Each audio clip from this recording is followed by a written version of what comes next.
Thank you. Okay.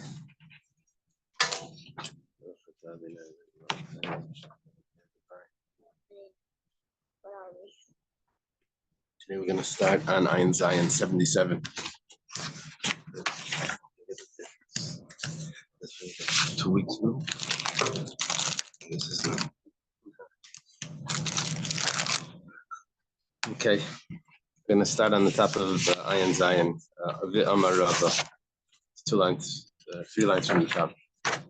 We thank Hashem that they're able to learn Torah every day. And in this chus of learning, we shall be immediately. We're learning the Nishma, Zahav, the Gold of Aspark Yamin, and the son also Ben Sian. The 4th time, if whoever needs for 4th time. 77? Yeah, 77. You see the Amar Rava on 77? I'm going to get Aleph 4 base. 77A.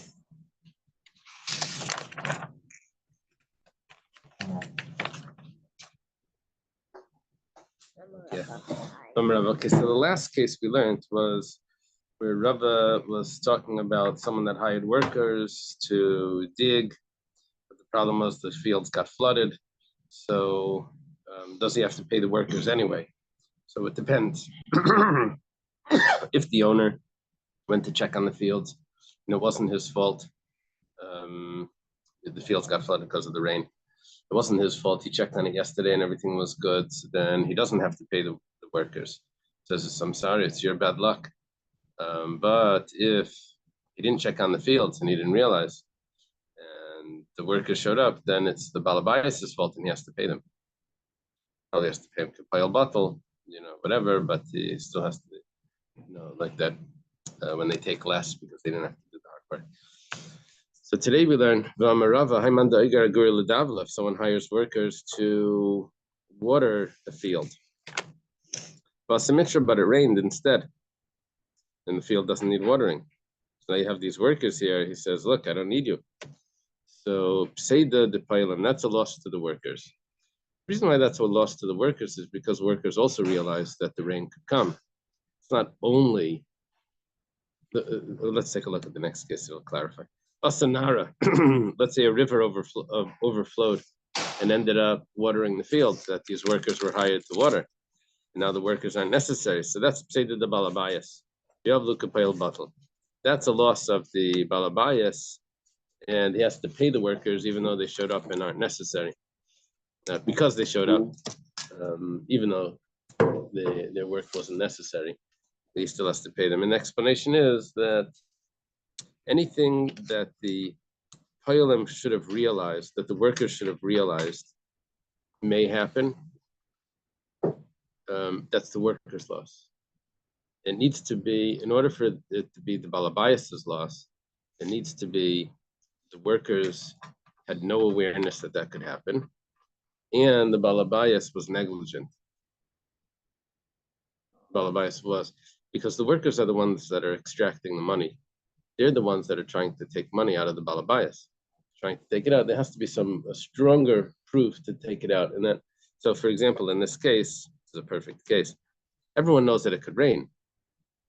Even the workers knew that. So therefore, it's the workers' loss. When it came to the river, the workers don't know about this river. They don't know that sometimes it overflows, sometimes doesn't. So that is only the Balabayas that knows. So the workers don't know, the Balabayas does know. So you need the 2 criteria. The workers don't know, the Balabayas does yes, no. So then the Balabayas loses. He has to pay the workers. According to this, that fellow in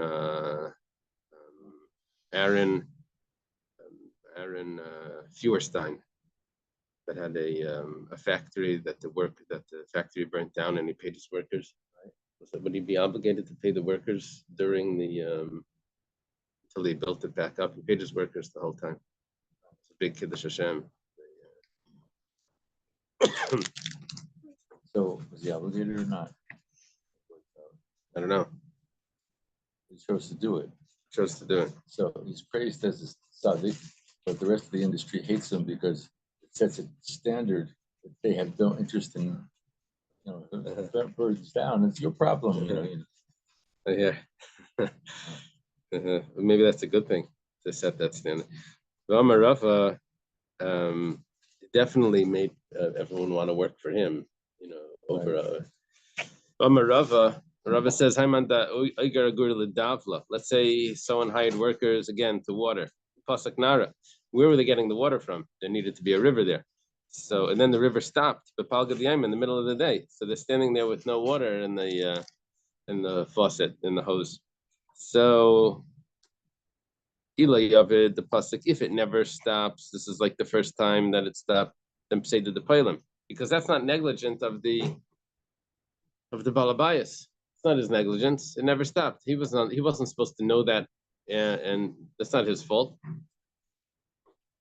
Of the pasuk, but if sometimes it stops, so ibnei masa, if the workers are from that city and they know that sometimes the water runs out in the middle of the day, so they also know that, then say to the pilim that it's a loss for the workers. The workers basically need two criteria to be able to get their money: that they didn't know about it, and they also need that the balabayas was able to know about it. Lavane masa, but if they're not from that city, then say to the balabayas. Then only the balabayas knew that was possible for the water to stop. They did not know it at all. Those they met the two criteria. They still get their paycheck. Yeah. In America, I hire a bunch of migrants to work in my fields, and it rains and it rains. And they can't work. Wait a minute, they came here to work in my fields, but they don't get paid according to American law. They didn't work. What's the Torah law? They didn't do work because it was raining. Because it was raining. Right. So according to this, they don't get paid. They realize that they won't have work if it rains. Everyone knows that sometimes it rains. Right. They don't get paid. It's their loss. Yeah, probably that case with Aaron Feuerstein. He would not need to pay his workers because how was he supposed to know there was going to be a fire? Right. Wasn't that he knew better than they do? The whole thing was an accident. No one knew. There was no negligence on his part. Yeah. The workers don't know. But they could claim that they don't know. They could claim that they don't know. Yeah, you'd have to prove these things. That's how these things end up in court. He would have to bring proof because they're trying to extract. Right. Yeah, when I taught this Gemara, there was taught this years ago. The elementary schools would learn this Gemara. It was a little complex. I think they stopped doing it, but there was the Rush would make it very practical, and he would have cases of teachers and students, and someone hires someone to teach a student, and the student gets sick and they can't teach, and should he be getting paid or not? And then mixes it into he brings cases that are. If you look up at on the Rush in the back, you'll see examples. Rava says, agure someone that hired a worker to do work. The work was done in half the day. When you looked at it, it looked like it was going to take 2 days. The guy came in and he finished it right away, half a day. If you have other work that's lighter than the work that you gave him, then you can give it to him. So take those words out.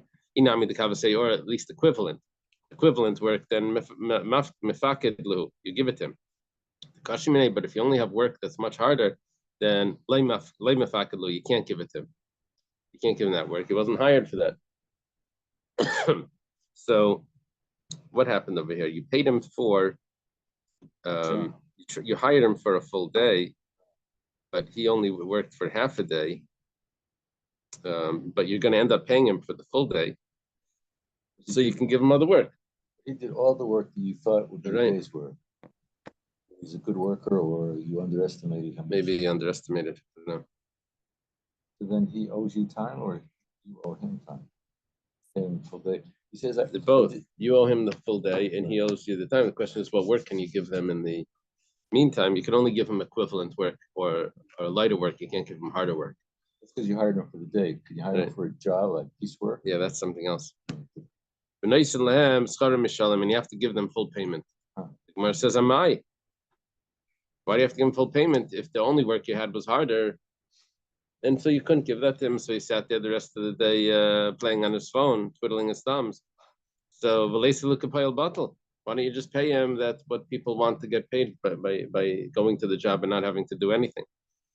So Kikama Rava said this, the Chlush Machuza, these diggers, they would dig up dirt in Machuza. That if they don't work, they get weaker. These guys really like to work. They're like, give me more work. So for them, when did we say before that a person would rather take less not to work? That's for other people. But these guys are not taking any less money. They, in that Milsa de Bedichus, he said, these guys were arguing, these kids were arguing how fast their fathers are. One says, my father can shoot an arrow and he gets to the target before the arrow gets there, he can run. And another one says, my father can shoot a bullet and he can get. Another one says, that's nothing. My father works for the government. He finishes work at 4:30, but he's already home at 3:45.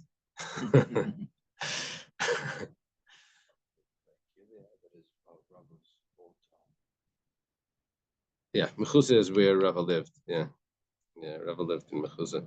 So what was Rava talking about? That's an important point. When Rava said this halacha, talking about people in Mechuza that actually like to work. They don't take less if they. Amar Mar. Okay, what happens now is we're going back. We had 4 statements from Rava, and this came in because we were explaining a brisa. Brisa was a long brisa that had in it a machlekes between the Rabbanan and Rab Daisa, a very fundamental machlekes. Rab Daisa says that if a worker retracts, he gets the lower hand, and the Rabbanan said if a worker retracts, he gets the higher hand. Who has the? It's yad payal ala yaina or yad payal ala tachtaina. We're saying the difference is if it costs more money to finish the job because they quit in middle, do we take that extra money, do we take that cost off the first worker's salary? So the Rabbanan said that we do not, and the Rav Daisa said that we do. Rabbanan said that the worker has the upper hand, and the Rav Daisa says the worker has the lower hand. Okay, so now back to Amar Mar, we learned in the Brisa, Shamalan Smashas, you evaluate what they did. Ketzad, well, give me an example. If the future work was going to cost 6 dinarim, 6 coins, and the whole job originally was supposed to cost 8, they worked half the time and they finished half the job. There's half the job left. The only problem is the cost of labor changed. Now to finish the job, it's going to cost 6. So according to the Rabbanan, they still get 4. Who loses out here? The employer. Kasav Rabbanan, the rabbi sold yad yaina, that the worker has the upper hand, that he's allowed to quit.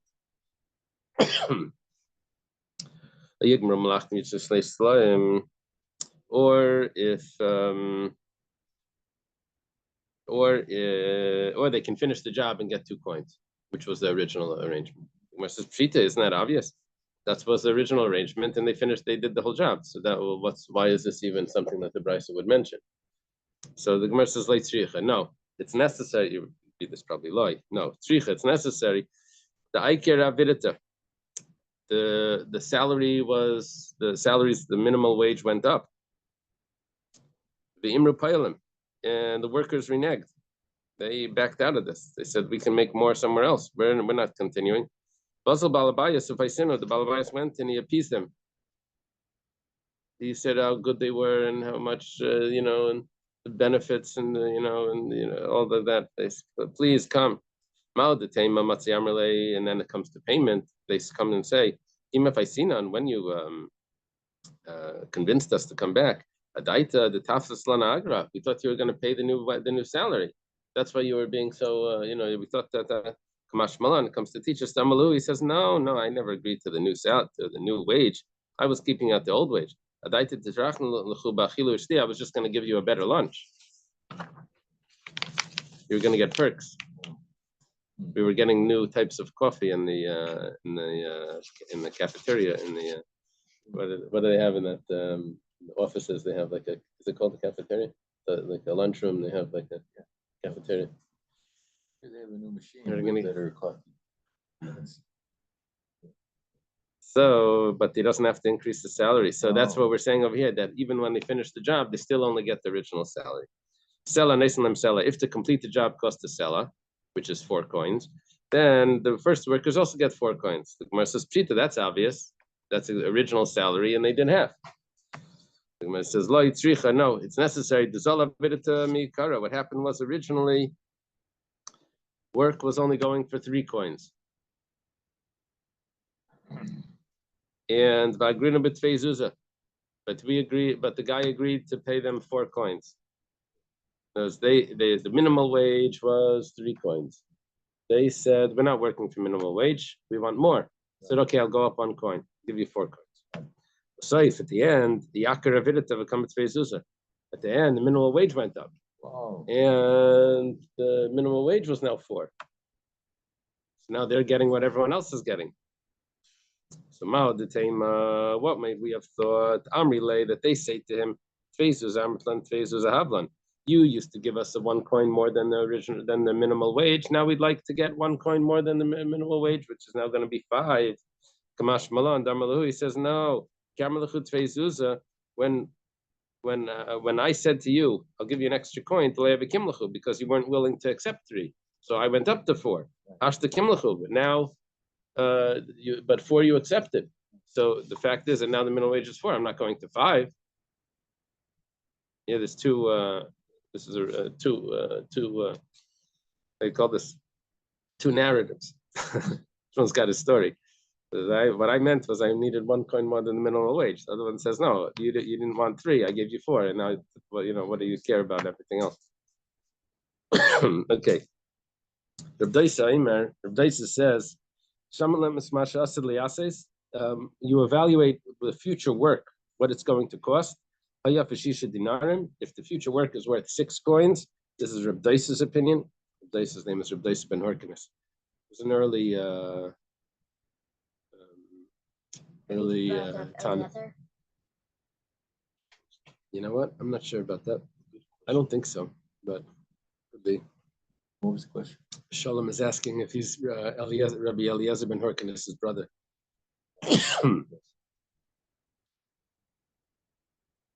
And I thought you were going to ask if his son was Rabbi Hanina ben Daisa. Anyway, I don't know the answer to that either. But Rabbi Daisa, his opinion is very important here, and he says that if the future work cost 6 coins, and they did half, the whole job originally cost 8 coins. They did half, should be the value of 4. Problem is to finish the job is going to cost 6. He says you take that out of the first worker's salary because the first workers have the lower, the worker that quits in middle, he has the lower hand. He gets the lower hand, so he's going to end up paying to finish the job. Leislam shekel, they only get 2 coins. Because Saviyad Paila, he holds that the worker always has the lower hand. They can finish the job and get the original agreement. The Gemara says, Pshita, that's obvious. That was the original agreement. It says, talking about that the minimal wage went down. Does that ever happen? No, not in modern. Oh, if you import more workers Oh. through the border, then all of a sudden, instead of paying $5 an hour, I can pay there's people working for $3 an hour. But that would be the de facto minimum wage, not the government set minimum wage. Right. The Imer Balabayas, so the Balabayas, the employer reneged on the agreement. He can get workers for cheaper. So what am I doing with these expensive workers? So with these Americans, I can get people from. I get to move the factory to China, Uh-huh. and then the Right. minimum wage is double Right. days. So the Azel Payalim by Paisu, the workers went and they appeased the employer to keep them on the job. So what made me say when it comes to payday, Matsiamalu, that the employer says, I did this with intention that you were going to lower your salaries. Right. That's why you came to me and begged me. Kamash Malan, so it comes to tell us, no, we didn't mean that we were going to take less. We just said that we were going to work, we were going to do a good job. That's why we were convincing you to keep us. Yeah, all of this is coming up because they didn't spell it out. Exactly the. Oh yeah, we have this case. The company's going to move, and the workers say, "Look, keep us on, and we'll work for half the wage, just as long as we have a job here." So they take a lower wage. Right, that could instead of happen. losing the whole factory to China or Mexico. Right, it could happen. Seller, if it costs the seller to finish the job, the Noisalim seller, then they get a seller for the half the job, which is 4 coins each. So the Gemara says, Prita, that's obvious. What's the problem? Why do we even think that it's necessary to discuss this? Rav Huna Breder Rav Nassan, Rav Huna, the son of Rav Nassan, says, what happened was here that the minimal wage was, let's say, 5. They decided they'll take less. They'll take 4. Saif at the end, Zola Vidita. The minimum wage went down to 4. Now, Mao de Tema, what will you say? Look, you were willing to work for 1 coin less than the minimum wage. So when the minimum wage was 5, you were willing to take 4. Now the minimum wage is 4. I want to pay you 3. Kamash Malan, it comes to teach us. When did we say that we would take less? You weren't willing to pay the minimum wage. We had to take under the minimum wage. But hashta kimlach. But now this is what we. You accepted to pay that, and you're not going down further. Wow. Amar Rav. Rav says, yeah, this is real practical cases. Amar Rav halacha Rab Daisa. The halacha is like Rab Daisa, which means the worker always has the lower hand. If it costs more money to finish the job, the first worker is going to lose out from his salary for the employer to get the job done, even without a loss. If there's a loss, then everyone agrees. Because if there's a loss, then they can't quit. Then they're causing damage. If there's like a wedding coming up and the workers just quit right before the wedding, then it's their responsibility to make sure that the guy gets another photographer, another musician, another whatever. In New York, there's always a subway strike right before New Year's. Yeah. So the city was on the line. Always got the high wage. Did Rav really say that? Allah is like Rab Daisa. The problem is Rav taught the worker's allowed to quit. Now you're telling me he's not allowed to quit. He gets penalized if he quits. Rav says no, a worker's allowed to quit. If you want to say Shanile, the Rab Daisa bein skirs lakablanas, maybe Rab Daisa makes a difference between 2 types of workers. It's a type of worker that's a day worker, and the day worker he works for the boss, sort of like a slave for the day. So he's allowed to quit whenever he wants, because the Torah says that the Jewish people are my slaves. They're not slaves to slaves. So Jewish people aren't slaves. They're allowed to quit. What's the difference to slave? Now, if you can walk away from the job. So because a day worker should be allowed to quit whenever he wants, so therefore, when it says that when Rav said and he also passes like Rab Daisa, it's talking about a day worker. But someone that's a craftsman that takes on a job, a project, takes on a contract, so that he's if he quits, then he's not a slave. That's a different story. So maybe Rab Daisa says that such a person has the lower hand, the contractor, someone that has he has a project job that he can do whenever he wants. He can do it in the middle of the night. He can do it in the morning. He can do it in the afternoon. That's not a slave. He does it on his own time whenever he wants. So he is not allowed to quit. The Gemara says, but does Rab Daisa make a difference like this? But Tanya, but it was taught in a Bryce. Let's see someone hires a worker. There's a day worker. And in the middle of the day, he realizes he has an emergency. Someone passed away in his family, he has to run, or he gets fever, he gets sun stroke or something. So im sacher who, if he's a day worker, then nice and leischari. You have to pay him for the work that he did. He doesn't get the lower hand. You pay him whatever he did, and the employer is going to have to find someone else to finish the job. It's fine, but we don't detract from his salary. In kablanu, if he was a project person, nice in the kablanu say, then you pay him for however much he finished. Mani, who is the author of this brisa that says this? The worker does not get penalized at all for quitting in middle.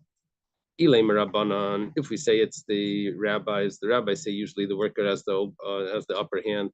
My area,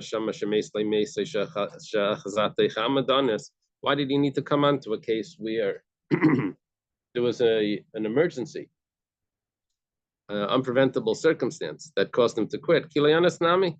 Even if it wasn't that, even if he just decided he wanted to take the day off, he would be allowed to quit, and you can't penalize him anyway. Yeah. Middle of the day, the middle of lunch break, he decided to go to the beach and not come back. Amar Rabbanan, the rabbi say Yad Peil Al Yaina. He doesn't need to come up with an excuse. He always has that. So why do we need over here that big excuse? Elalav Reb Daisi. It must be that it's Reb Daisa that says that you need the big excuse. If it's Reb Daisa, then we had two cases in this brisa. One case was the day worker. One case was the contractor, the project guy. The Shema Mina, we see from this that Leishani Leila Reb Daisa v'inschus lekablanas. That Reb Daisa says the person is not penalized because it was an unpreventable circumstance. He got sick in the middle of the day, or someone passed away and his family had to go running. So that's why he's not penalized. But if it wasn't an unpreventable circumstance, then he would lose from his salary however much it costs to finish the job. So why does Rav say that a worker is allowed to quit in the middle of the day? So we're going back. Rav paskins like Reb Daisa, and he also says that a worker is allowed to quit in the middle of the day. We can't figure out how this is working, and we can't differentiate between a sachir, a skiriyim, and a project, and a kabbalah. Okay, so Amar Rav Nachman bar Yitzchak. Nachman Yitzchak says that the explanation of this brisa, thank you, is bedavar avad, talking about over here that it's a loss, and by a loss you're never allowed to quit. If you cause the person a loss, there's a wedding coming up, and this is the caterer, and the caterer says, "I'm sorry, I got to go, I can't do it." So then that's only the only way that he can get out of that, where you can't penalize him, is if you have this unpreventable circumstance, and he has no alternative. He got sick or whatever, then you can't penalize him. But you only pay for however much he did. Okay. The Divrei Hakol, and that would and everyone would agree with this. So we have no proof over here what Rav Dais's opinion is in a case where it wasn't a davar of it. Tana, it was taught in the Mishnah. Kol ha'meshana yad al tachteina. We're quoting the end of our Mishnah. And the end of our Mishnah was repetitive. It started off saying that anyone that retracts from their job, they get the lower hand. And then it says, anyone that retracts from their job gets the lower hand. So it said it twice. So why does it say it twice? So we understand why it repeated, why it says anyone that changes from the original instructions of the job gets the lower hand. Because there happens to be a machlekes Reb Meir and Rabbi Yehuda. We discussed this in Baba Kama, where a worker is hired to dye something red, and he dyes it black, or black and he dyes it red. You don't pay him for his work. You only pay him for the expenses, or you pay him for the improvement that he did, whichever one is less. Okay, that was a machlekes from the paskening like Rabbi Yehuda. But the repetition of saying that anyone that retracts has a lower hand, what are you coming to include? But the Gemara is assuming here is that originally the original part of the Mishnah, the first part of the Mishnah, was talking about a project job that you're not allowed to retract. Then comes along the second part of the Mishnah that says even if you're a day worker, you're not allowed to retract. So both types of workers are not allowed to retract, and that's the chiddush of the second part. Ella, we must say, Reb Daisa Tartikama. Reb Daisa actually holds that a day worker is not allowed to retract, and a contractor is not allowed to retract. And if they do, they get penalized. Rav Rav paskins like him regarding the contractor that if he retracts, he gets penalized. But regarding the day worker, if he retracts, he does not get penalized. And we said the logic to that was that because they're slaves to Hashem, we're not slaves to. Yeah. What was the limitation on the contract the Ramah brings? Someone should make a contract for more than 3 years or 5 years or something. There's a discussion about whether it's 2 years or 3 years. Uh-huh. But there's also discussion that if you go home at night and you're not samach l'shulchan, then it's not doesn't apply at all. Right. Then you're really not like an avid. Right. What was that? If you go home at night, that was talking about a contract we had to stay somewhere. You would go away on the job, a malamed or something, you would go live in the house of the. Well, all the rules about malamdim often are all what? The rules about teachers are Yeah. often an exception. They're a special class. Yeah, but the rush over here keeps bringing the. I didn't look at it this time, but where are we holding? We're on Zion. Rosh Hashanah is even more special. Yeah. In Choshen Mishpat, teachers are often an exception to the general rule about how they're treated. Right. So there was a sugi about taking another teacher from someone else. Remember that?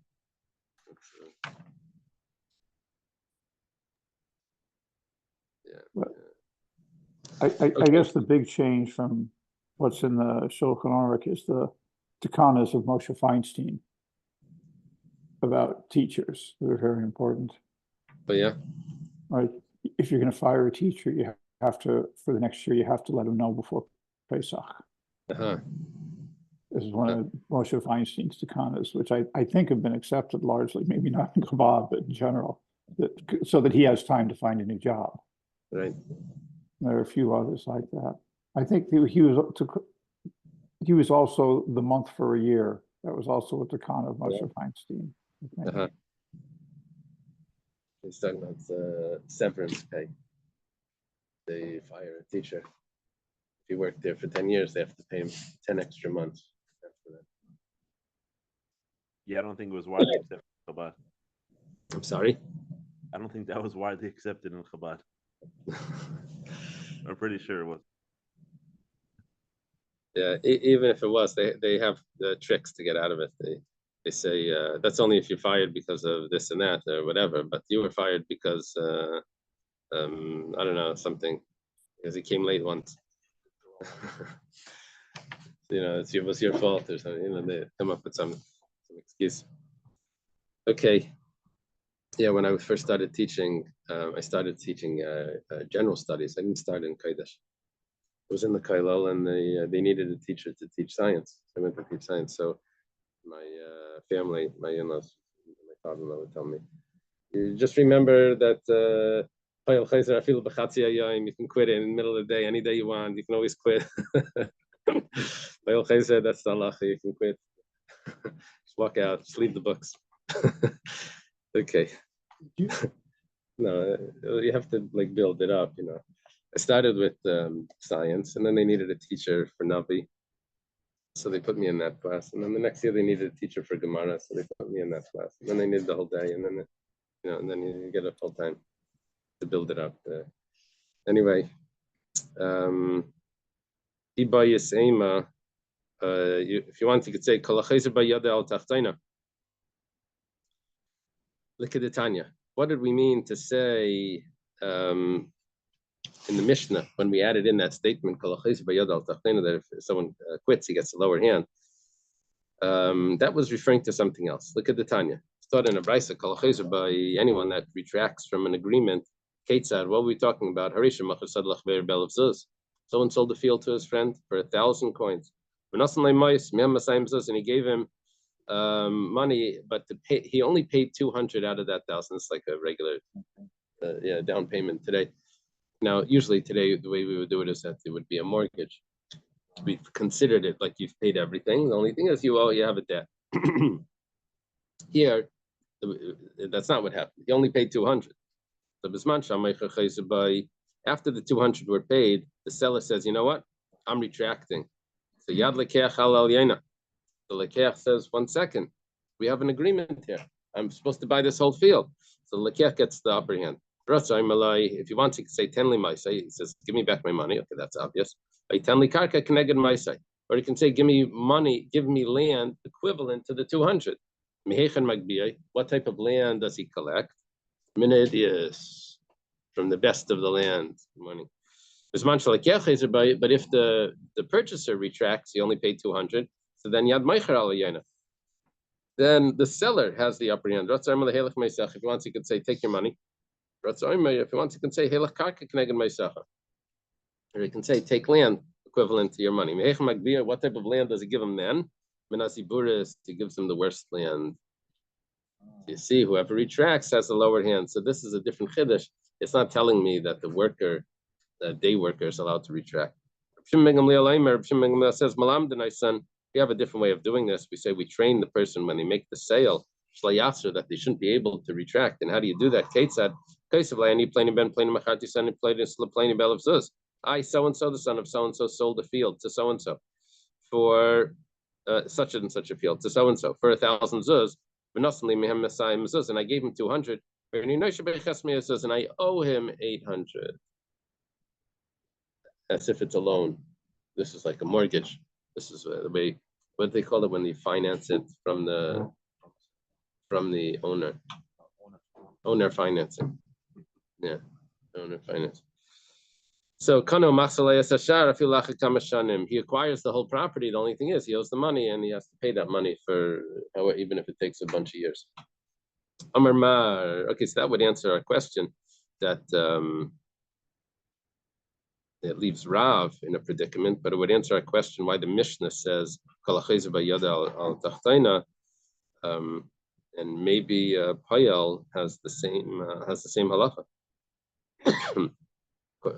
Maybe a Payal is different. Maybe Payal doesn't have the same halacha. Why was it repeated in the Mishnah to tell me another case about a sale that when the person retracts from the sale that he's going to end up with the lowest type property. What type of property do we give him? Give him the best property. Talking about when the seller retracted, the purchaser gets the best property. We assume that what that means is that his best property that he has. Why isn't he just like someone that owes money?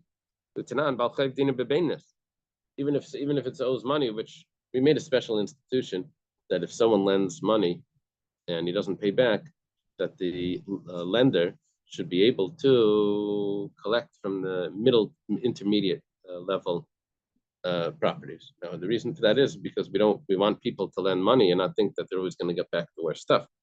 So that was a special institution. But why over here you're telling him that the guy gets the best property? He should only be like a Baal Chayv. He paid for a specific property, not for his best property. Rav Nachman Bar Yitzchak explains, this whole brisa is talking about this property of itself that was for 1,000 zuz. There were nicer parts of it, there were worse parts of it. You would give him either, it depends who reneged, you'd give him either the nicer part or the worst part. If it's the purchaser that reneged, then you give him the worst. If it's the seller that reneged, then the purchaser gets the better part.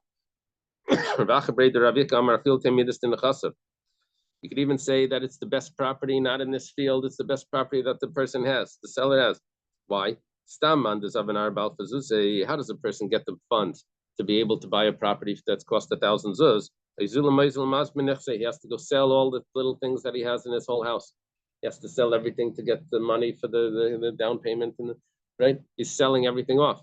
So how did he sell it? He had to sell it at low prices because he needs to get the money to be able to pay for this big new purchase and this investment. The Avale Kenizik, he doesn't end up getting it, and the seller retracts, and meanwhile he already sold all his property, so that's not fair. It's not, and the seller is causing a damage to the purchaser by reneging on this contract, on this agreement. So so then the purchaser can collect from the best property, just like someone that's damaged collects from the best property, and Nazi can collect from the best.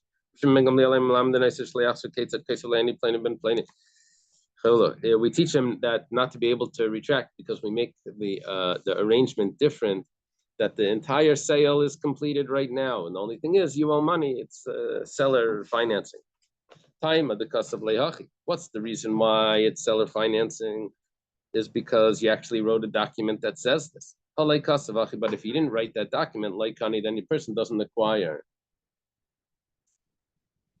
Well, Tanya, 1 second. You have a brisa that says, if someone gives a down payment to his friend, if I retract, I forfeit the down payment.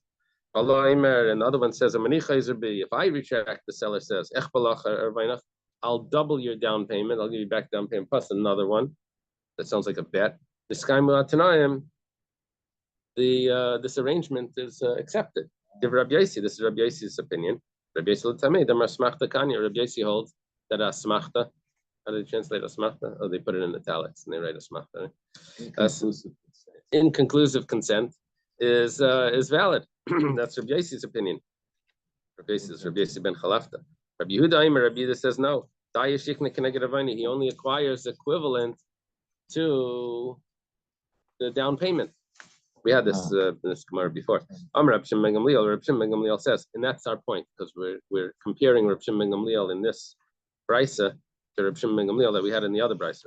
When do we say that a person acquires corresponding to his money? When he says that my down payment should acquire. But if someone purchased the field for 1,000 coins and he paid only 500, he acquires the entire field and he pays the remaining 500 even over many years, which means that the seller financing is an automatic thing, according to Reb Shimon ben Gamliel.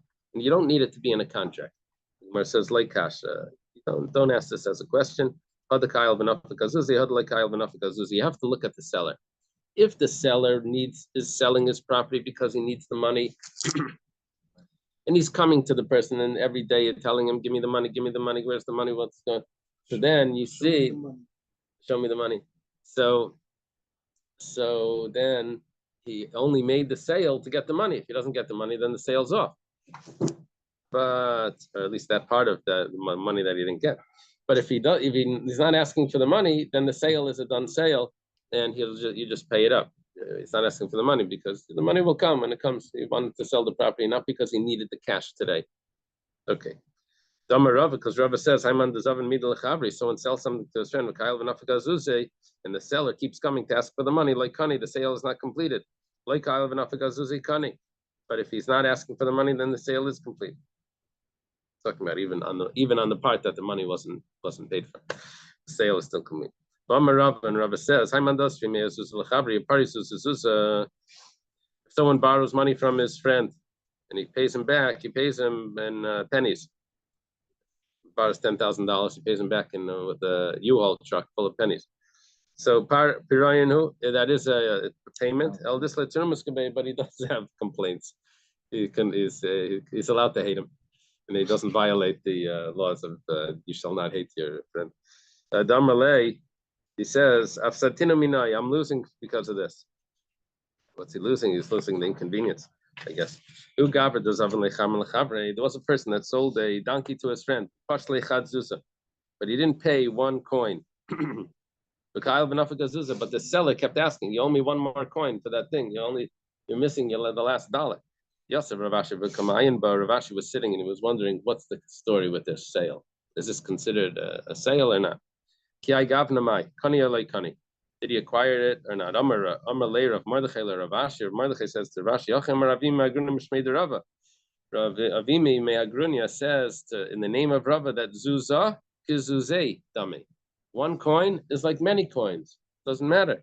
Alai kani, so he didn't acquire it. Because when the person keeps asking for then it wasn't the full payment. He didn't acquire the whole thing. Amalei Rav Acha Breder Rav Yosef Rav Ashi V'Amrinim Shmei de Rava Kani. Rav Acha Breder Rava says to Breder Rav Yosef says to Rav Ashi, but we said in the name of Rava that you do acquire it. So Amalei Rav Ashi responded to Taigim Shmaitach B'Meicher Sadeyim Mipnei Rasa. Now there's what's happening here is there's two reasons why the seller keeps going to ask for the money. One is because he actually needed the money. And then if he doesn't get the cash, then the sale is not conclusive, it's not complete. The other reason why he's coming to always ask for the money is because he sold the property, just like a used car sale. He sold it because there was no good. And so he wants to make sure that the seller doesn't retract from it by saying, no, I didn't realize how bad it was. And so he wants the money right away because soon the guy's going to retract,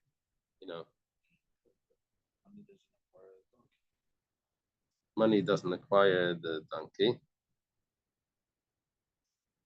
Yeah. Should be he already acquired it. Yeah. Tosfos discusses this.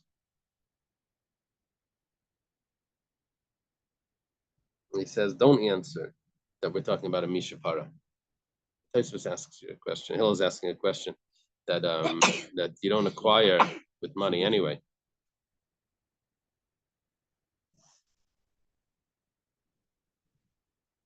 Yeah, well, Tosfos discussed. Okay, Hillel and Tosfos ask a good question. Pshita. Okay, let's leave it on top of the page. We'll leave it right there. Okay. Okay, have a good Shabbos. Thank everyone. you. Can I say hi to Shalom? Yeah, yeah.